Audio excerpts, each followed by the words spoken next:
everyone, and welcome back to another 642 Things to Draw video. Today is episode 3, so the prompt for today was anchor, and I didn't really want to go for a typical drawing. Like, I could have just drawn an anchor, but I thought it would be funny to draw some sort of dude lifting the anchors. Now, it's in no means perfect. I've still got a lot to learn when it comes to anatomy, but I had fun drawing it, so I guess that's all that matters. And I know when someone is lifting weights that the weights would be from the side view, but I decided to draw the anchors from the front because it was easier at the time. Because this page is split into 4, I only had a small box to work with, so this made it much more difficult because I had to draw smaller. Also, I'm very sorry about the lighting in this video. I couldn't use natural light because the weather outside was dark and rainy, so I had to put my room light on, but that glows bright yellow, so you get this ugly shadow each time I draw. I tried to fix it in the video settings, but I don't think it worked out too good. I need to get some of those studio lights, you know, like the ones that shine bright white, so I might have to look into getting those.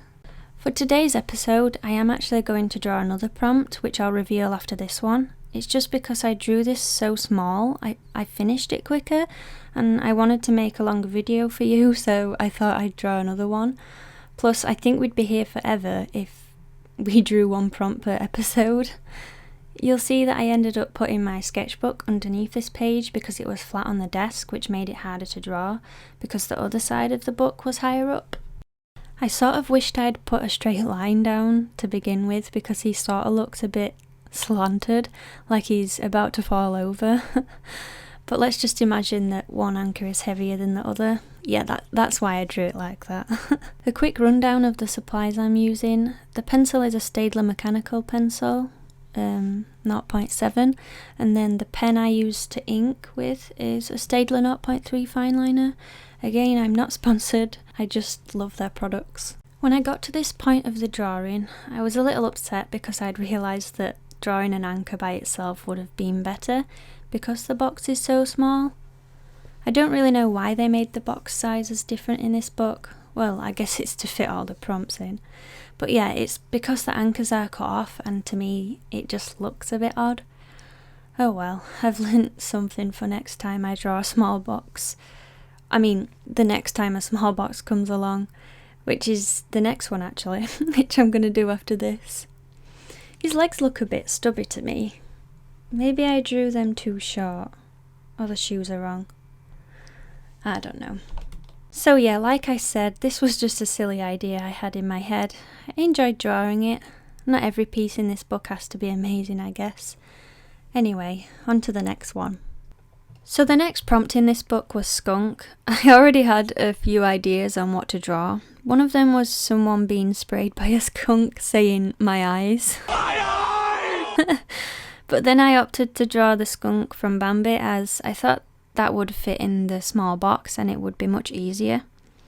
I know all these drawings have been in black and white so far. I'm not sure whether to continue with that theme or add some colour to it. It wouldn't be with markers though because this paper is so thin. I'd probably use coloured pencils as it would prevent bleed through onto the next page. I hope you're all enjoying this series so far. I've loved making the videos. It sort of helps keep me focused and I have like a goal to work towards. I know the next episode will also have 2 prompts in it like this one because they've got another 2 small boxes at the bottom. Also, I filmed this one with natural lighting, so this half of the video is a little better because it doesn't have much of a yellow tint to it. It's still raining here, by the way.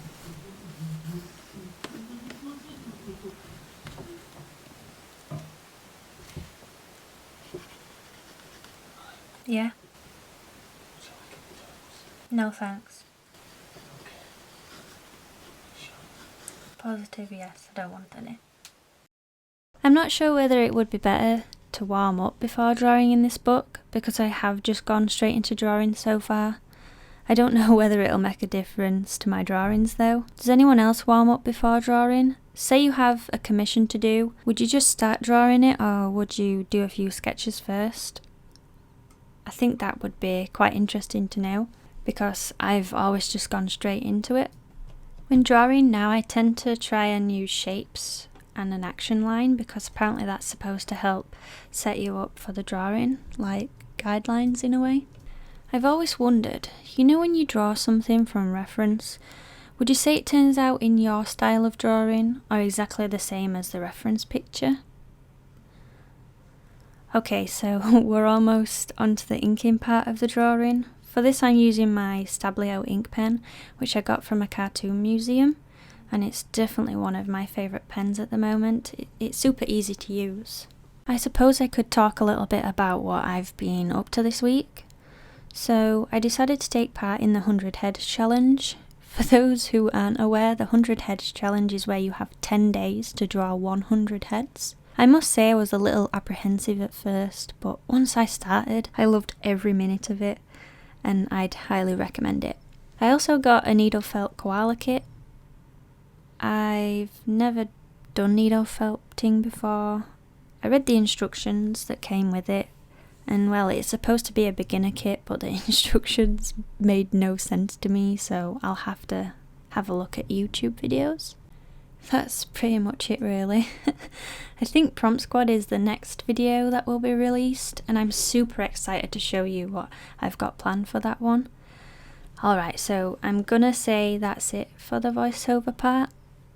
If you did enjoy this video, please give it a thumbs up, comment below what you think, and subscribe for more. And as always, thanks for watching. I'll see you next week with another video. Okay. Bye.